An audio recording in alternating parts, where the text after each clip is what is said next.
Assalamualaikum warahmatullahi wabarakatuh. Perkenalkan, nama saya Faronisa Aulia dari Prodi D3 Teknik Elektromatik, Politeknik Kesehatan Kemenkes Surabaya dengan NIM P27838020021.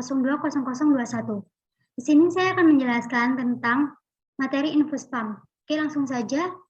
InfusPam merupakan salah satu instrumen medis yang digunakan untuk memompa cairan ke tubuh pasien secara terkontrol. Dengan pengontrolan kecepatan alir cairan infus secara mekanik dan untuk membantu proses penginfusan atau pemasukan cairan ke dalam tubuh pasien dengan waktu serta jumlah tertentu. Untuk bagian-bagian dari InfusPam sendiri terdapat pole clamp yang berfungsi untuk mengklaim alat pada tiang infus agar pengoperasiannya lebih mudah dan tidak mudah goyah. Yang kedua, konektor kabel AC berada pada bagian belakang yang disertai dengan fuse holder untuk pengamanan apabila terjadi sambungan arus pendek atau konsleting. Yang ketiga, konektor trip sensor yang berfungsi untuk mengkoneksikan trip sensor apabila digunakan. Kemudian konektor alarm yang berada di dekat trip sensor. Terdapat juga konektor alarm yang dapat dihubungkan dengan perangkat lain seperti nurse call dengan pengaturan tertentu. Yang kelima, detektor udara dalam tabung. Di bagian depan terdapat dua bagian, sisi kanan panel kontrol dan layar display, sedangkan di sisi kiri terdapat sistem mekanik. Di antara bagian mekanik tersebut terdapat detektor udara yang berfungsi untuk mendeteksi adanya gelembung udara di dalam tabung selang infus. Yang keenam, finger peristaltik. Ini adalah sebuah sistem yang bergerak secara peristaltik dengan diatur oleh sistem mikrokomputer untuk menekan dan mendorong cairan infus sehingga tetesan sesuai dengan apa yang diinginkan. Kemudian detektor kemacetan. Di bagian bawah ini, dari sistem mekanik yang bergerak secara peristaltik, terdapat detektor kemacetan yang berfungsi untuk mendeteksi adanya kemacetan yang terjadi pada selang. Sistem ini terhubung ke alarm, sehingga ketika terjadi kemacetan, alarm itu akan berbunyi. Yang kedelapan, tubing clamp, yang berfungsi untuk memudahkan dikendalikan oleh sistem mekanisme peristaltik yang digunakan untuk menjepit clamp. Kemudian release lever, tombol pembuka clamp infus saat proses infusion telah selesai dilakukan. Pada bagian samping terdapat gambar, itu adalah gambar bagian-bagian yang sudah saya jelaskan tadi. Untuk prinsip kerjanya, yang pertama adalah pemasangan selang pada clamp yang terdapat pada mekanik InfusPam sehingga selang terhimpit oleh finger peristaltik. Pengaturan diinputkan melalui panel kontrol untuk mendapatkan tetesan sesuai resep terapi dokter. Gerigi yang terdapat dalam sistem mekanik bergerak secara peristaltik menekan selang dan mendorong ke bawah sehingga cairan infus mengalir. Terdapat satu komponen yang dinamakan trip sensor di mana ia berfungsi untuk menghasilkan pulsa apabila terjadi tetesan pada ruang trip. Pulsa tersebut akan digunakan untuk memberitahukan sistem mikrokomputer apabila nantinya terjadi kelebihan tetesan dosis cairan infus. Untuk prosedur penggunaan, yang pertama siapkan InfusPam, set infus, cairan sesuai program medik, jarum infus, pengalas dan perlak, tourniquet, kapas alkohol, plester, gunting, gaza steril, betadin, sarung tangan, dan korentang. Untuk pelaksanaannya, beritahu pasien, dekatkanlah alat InfusPam, cuci tangan, pasang pengalas perlak, lakukan pemasangan infus, kemudian hubungkan kabel monitor InfusPam dengan listrik, lalu tekan tombol power on off. Kemudian membuka pintu InfusPam, masukkan dan letakkan selang infus pada posisinya. Menutup pintu InfusPam, kemudian atur kerja InfusPam dengan tombol 4 set, hardware, infus set dewasa, dan pediatrik anak-anak.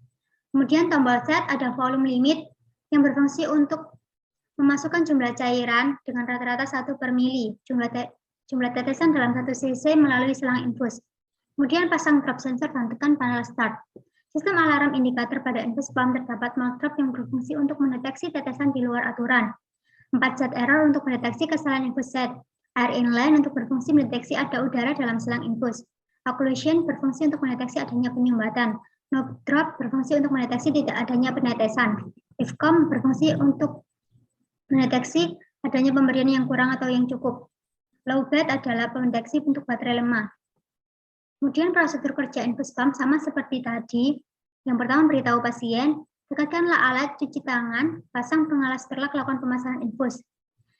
Hubungkan kabel monitor InfusPam dengan listrik, buka pintu InfusPam, pasang infus set mengikuti alur yang ada, kemudian tutup.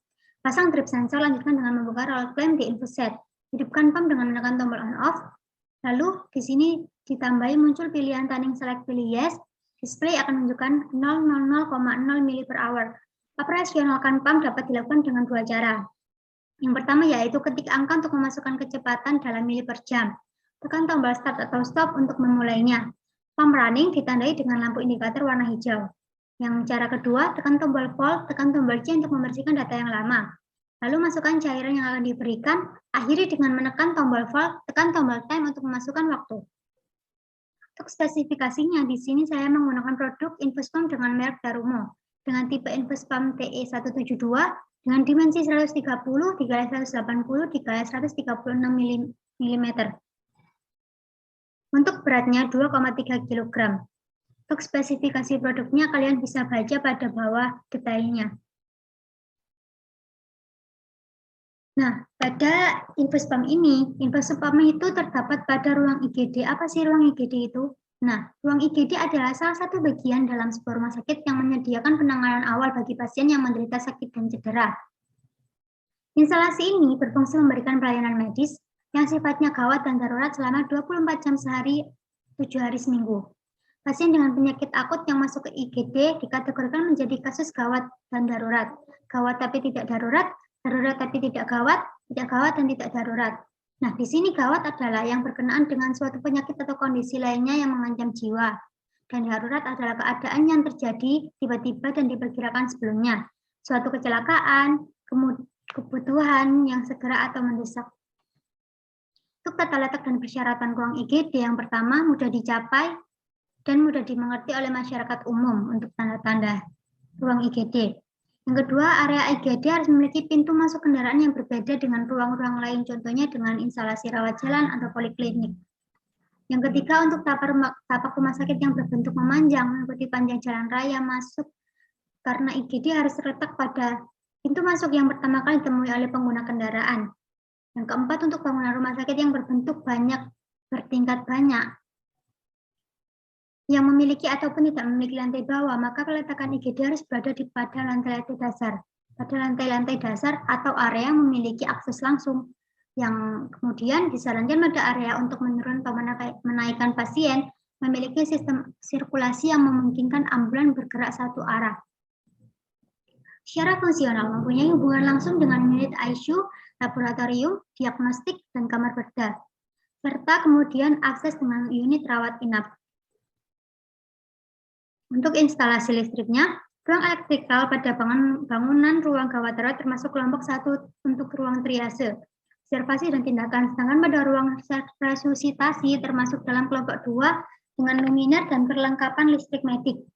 Penunjang hidup yang memerlukan suplai daya dalam 0,5 detik atau kurang. Ketentuan lebih lanjut mengenai perancangan, pemasangan, dan pemeliharaan ruang elektrikal serta proteksi untuk keselamatan terkait ruang elektrikal di rumah sakit mengikuti Permenkes nomor 2306/Menkes/per/11/2011 tentang persyaratan teknis prasarana ruang elektrikal rumah sakit Kementerian Kesehatan Republik Indonesia tahun 2011.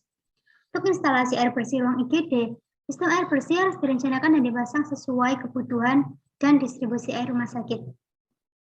Yang kedua, perancangan sistem distribusi air bersih dalam bangunan ruang gawat darurat harus memenuhi debit air dan tekanan minimal yang disyaratkan. Sistem plumbing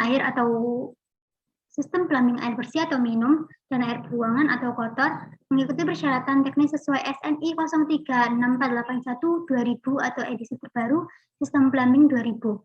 Penjelasan lebih lanjut mengenai ruang air bersih rumah sakit dapat dilihat pada pedoman prasarana ruang air bersih dari rumah sakit yang disusun oleh Direktorat Bina Pelayanan Penunjang Medik dan Sarana Kesehatan, Direktorat Jenderal Bina Upaya Kesehatan Kementerian Kesehatan Republik Indonesia tahun 2012. Untuk sistem gas medik dan vakum medik ruang IGD, sistem gas medik harus direncanakan dan dipasang dengan mempertimbangkan tingkat keselamatan bagi penggunaannya. Ketentuan mengenai sistem gas medik dan vakum medik di rumah sakit mengikuti pedoman teknis ruang gas medik dan vakum medik di rumah sakit yang disusun oleh Direktorat Bina Pelayanan Penunjang Medik dan Sarana Kesehatan, Direktorat Jenderal Bina Upaya Kesehatan, Kementerian Kesehatan Republik Indonesia tahun 2011. Ya, terima kasih. Itu yang bisa saya jelaskan tentang alat infus pump dan ruangan pada IGD. Saya memiliki referensi video dari YouTube. Dan dari referensi tersebut, saya bisa memahami berbagai macam ruang IGD, fungsi-fungsinya, bagaimana sistem-sistemnya, dan bagaimana alat-alat infus pump, bagian-bagian, dan cara pengoperasiannya. Oke, terima kasih. Sekian yang bisa saya jelaskan. Kurang lebihnya saya mohon maaf. Wassalamualaikum warahmatullahi wabarakatuh. Ini adalah video referensinya. Oke, selamat pagi teman-teman. Dalam video ini kita akan membagikan bagaimana cara tutorial cara menggunakan infus pump merek Terumo. Nah, ini di depan saya sudah ada infus pump merek Terumo dengan kode TE112. Oke, tapi sebelum itu alangkah baiknya kita mengetahui secara dasar bagian-bagian dari infus set. Oke, yang pertama ini adalah infus setnya ya, infus setnya. Kemudian ini ada kabel yang dicolokkan di bagian belakang sini. Ini gunanya untuk mengecas. Oke, sebelum dilanjutkan video ini, dari video referensi ini saya bisa mengerti dan lebih memahami lagi bagaimana cara penggunaan tentang infus pump dan bagaimana cara penggunaan tombol-tombol yang seharusnya sesuai dengan yang harus dilakukan. Oke, lanjut ke videonya. Si infus pump tersebut.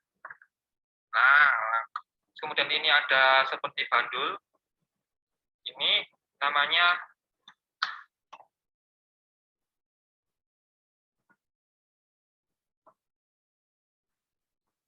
ini drip sensor. Ya, ini untuk mengatur tetesan dan mengetahui jumlah tetesan apakah jelas atau tidak. Nah, oke.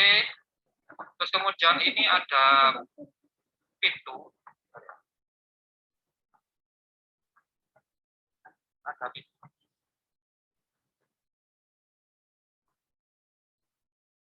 Nah, pintunya sudah kebuka.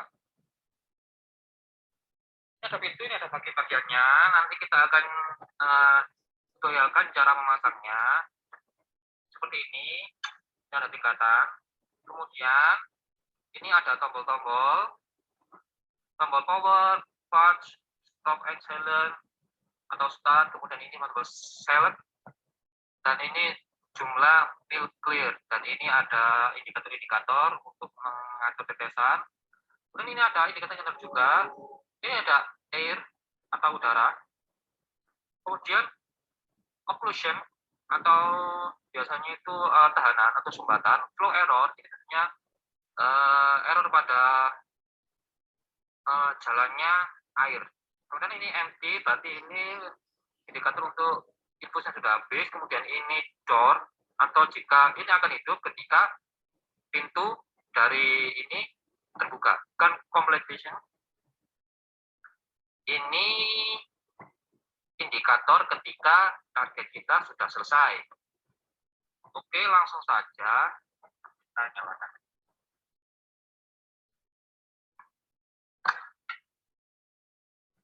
Yang pertama,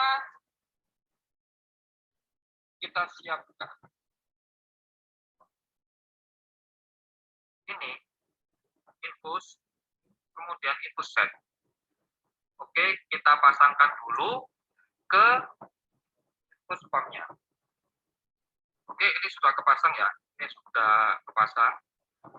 Infus pumpnya sudah terpasang di standar infus. Yang pertama adalah kita buka dulu pintunya. Oke, kita buka dulu pintunya seperti ini. Kemudian kita pasangkan ini selang-selangnya.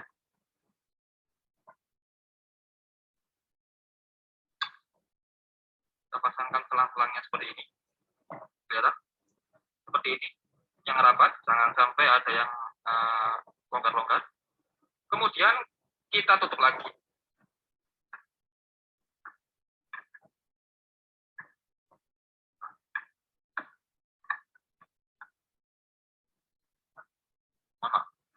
Oke, pintu sudah tertutup.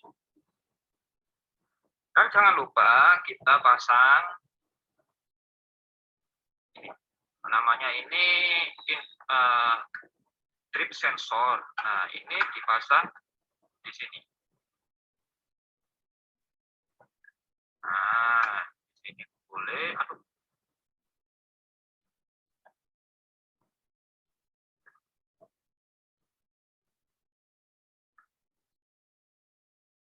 Oke, sudah terpasang sedemikian rupa infosetnya. Jadi di sini jangan sampai dipasang di sini ya, nanti nggak bisa detek. Jadi harus dipasang di sini, biar bisa mendetek tetesannya.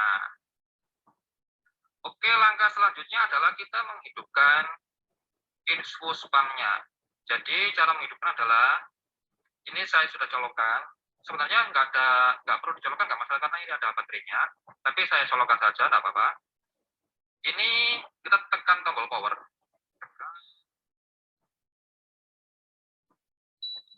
Nah, sudah hidup. Setelah sudah hidup, kita atur tetesannya itu berapa. Misal ini kita butuhkan 20 dpm. 20 dpm berarti di sini adalah 60 mil per jam. Jadi kita atur. Kita tekan tombol yang ini, yang 2 angka ini. 1, 2, 3, 4, 5, 6. Nah, ini angka puluhan. Kalau semua nanti ada 65 dp, 65 mil per jam, kita tinggal ini aja. Klik ini. 1, 2, 3. Nah, ini berubah kan? Nah, ini kita turunkan lagi. 60 dpm. Nah, setelah 60 dpm, jangan lupa cek semuanya 60 dpm.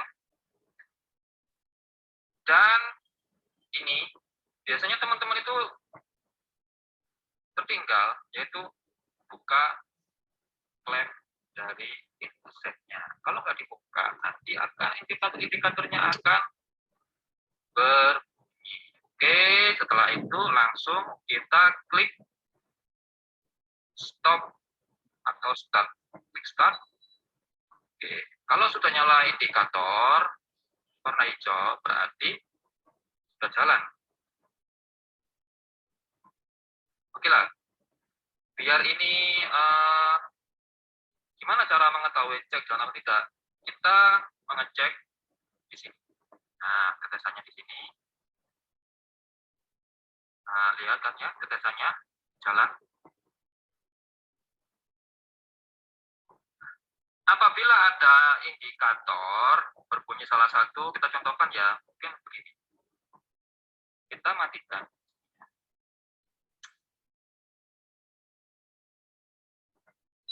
Nah, ini akan berbunyi menandakan occlusion. Apa itu occlusion? Berarti ada sumbatan.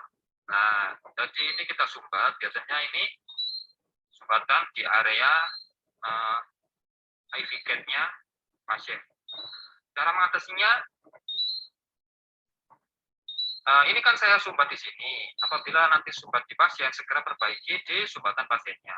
Ini kan saya sumbat. Ini saya buka, kemudian langsung saja di sini 2 kali. Nah, di tombol hijau. Begitulah cara mudah memasang infuset. Oke, semoga bermanfaat.